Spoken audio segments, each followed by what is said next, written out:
Ay, amigos, pues seguramente ustedes también están al pendiente de las noticias y pues ven todo esto que ha estado pasando, sobre todo exacerbado desde pues ya finales del año pasado o tal vez mediados del año pasado.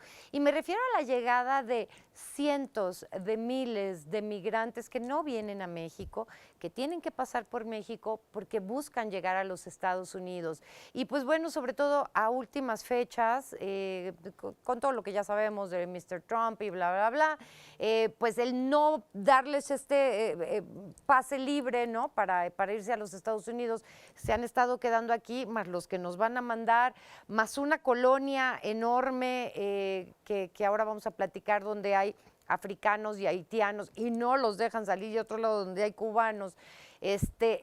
Es muy difícil la situación por la que están pasando.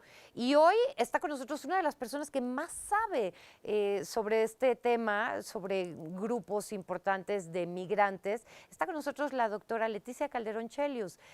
Bienvenida. Gracias. Me da mucho gusto que estés aquí con nosotros. No, te digo, la verdad, sobre todo esta colonia de africanos y de haitianos me rompió el corazón. La vimos hace 3, 4 días, ¿no? En la que pues ni van, ni vienen, ni nada, porque no hay dinero para mandarlos a África, casi no hay dinero para tenerlos aquí, no los van a dejar salir. Qué difícil, ¿no?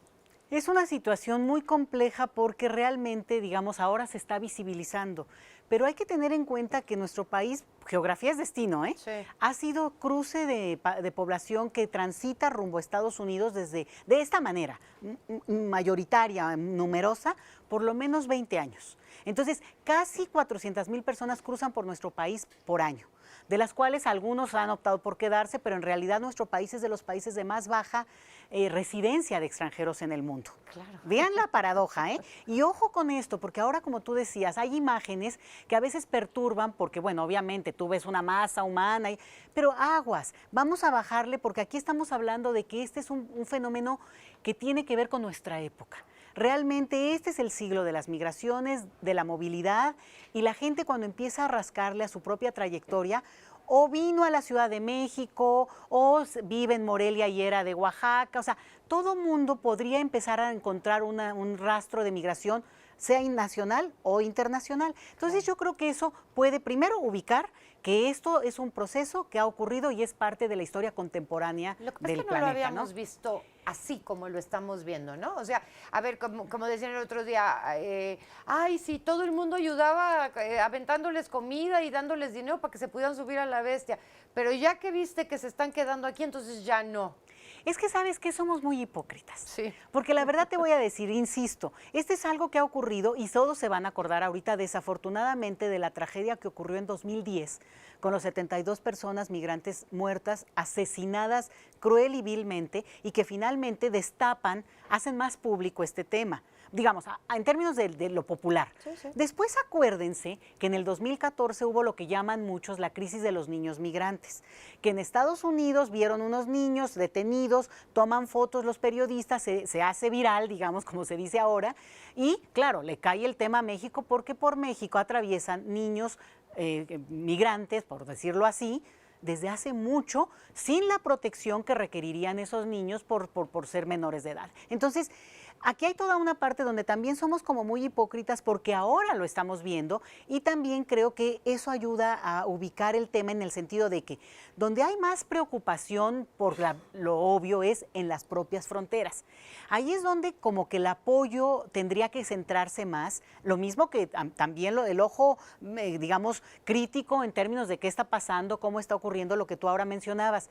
Y fíjate que a propósito de eso, uno de los temas que a mí me gustaría introducir es que, bueno, vemos mucho la parte de la propia historia del tránsito, pero la migración tiene muchos procesos y una tiene que ver incluso la decisión de migrar, la manera como se hace, luego el propio tránsito, porque, ojo, no migran los más pobres. Los más pobres no tienen el recurso que es bastante grande para poder transitar. Y con los que tú me comentas de África, pues obviamente estamos hablando de una red que puede ser muy costosa y muy peligrosa, porque entra todo el tema de trata. Oye, y por cierto, bueno, hoy una de las noticias importantes, por lo menos en redes sociales, es que se están buscando a 4 posibles terroristas de ISIS que deben de estar en nuestro territorio camino hacia los Estados Unidos y hasta con fotos. Híjole, pues yo sí creo que habría que ser mesurados y que obviamente la autoridad inmediatamente dé cuenta de por qué está dándose esta noticia así, porque ese fue el argumento totalmente tergiversado de en su momento el gobierno de Bush estaba cuando lo de las Torres Gemelas hace ¿cuántos años ya? En el 2001, pero que justo cierra la frontera sur, la de ellos, ¿no? Con México, porque habían tenido un problema ellos con terrorismo internacional. O sea, aquí hay que tener mucho cuidado de separar el crimen de la migración. Claro. Y no revolver, porque si no, entonces de repente entra una psicosis en la cual, bueno, obviamente quienes más padecen y son víctimas de un proceso muy, muy duro por el origen de la migración, las razones que los llevaron a migrar, el tránsito mismo y después eventualmente o el asentamiento. Tú decías algo muy, muy importante, y es que al no poder llegar a su destino final, por lo menos el que esperan que lo fuera, que luego se vuelve igual una pesadilla, pero en ese tránsito, bueno, ahora hay un limbo. Y ese limbo implica que las personas, aunque se instalen, vamos a suponer, en Tijuana, sí, pero tampoco es que se establecen o ya echan raíces, ¿no? Lo que podría ser un proceso que por lo menos te da cierta calma, decir, bueno, vamos viendo cómo se va a dar la vida acá, hasta lo folclórico, ¿no? La comida. No, sino que la gente está esperando porque dice que se va a ir y realmente no sabemos cómo se va a dar ese momento. Exactamente.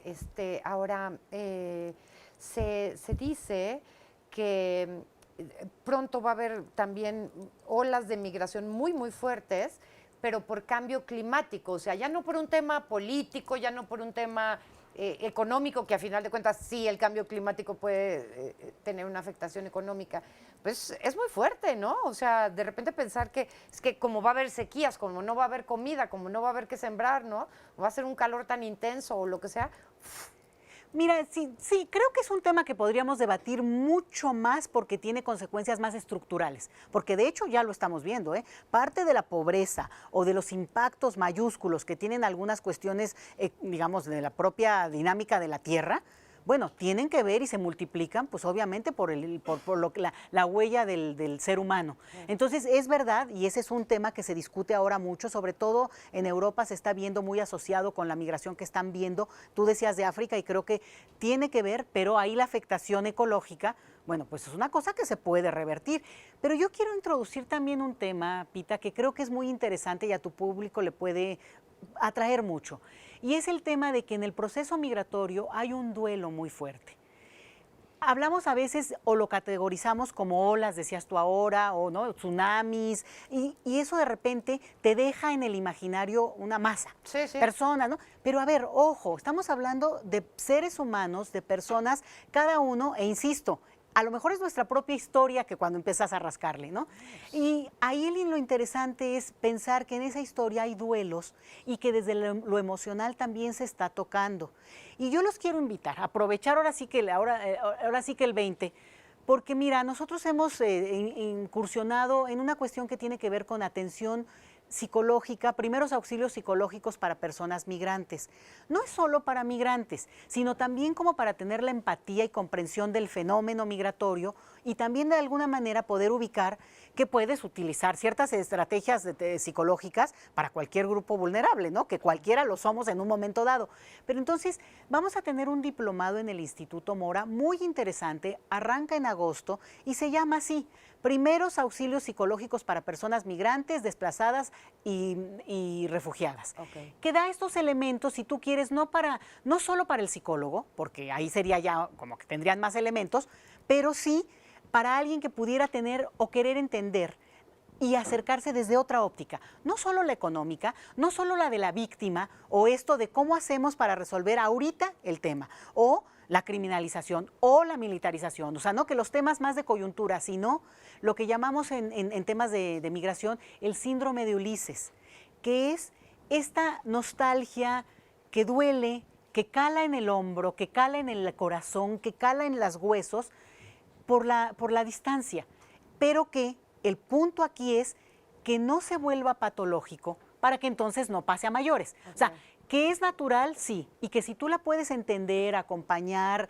acoger, abrazar, pues sí te da una dimensión distinta que estar solo.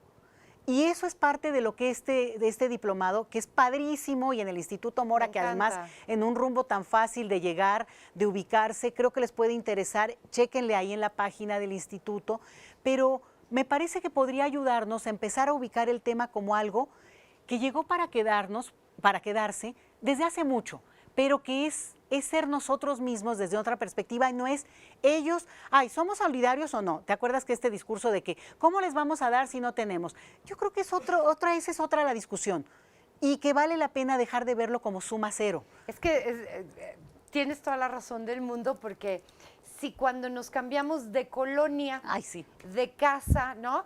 Porque vivías en la colonia donde vivían también viven tus papás, y ya te vas a cambiar de colonia, y ¿cómo vas a dejar a tus papás, no? ¿Cómo vas a dejar la tiendita, lo que conocías normalmente? Si te cambias de ciudad, y eso cuando lo haces, ¿no? En este plan de ya tengo mi casa organizada y todo, debe de ser muy duro, muy difícil, dejar todo así, irte mucho a la aventura, en la mayoría de los casos sin una economía que te respalde, ¿no? Así es. O sea, sin dinero en la bolsa, temiendo por tu vida, dejando parte de tu familia, porque mucha gente deja a sus hijos, por ejemplo. Así es. Pero fíjate que aún con todo lo duro de la migración forzada, que es la inmensa mayoría, o sea, el 85% de la migración internacional que vemos es una migración forzada con esas características que tú detallas muy bien.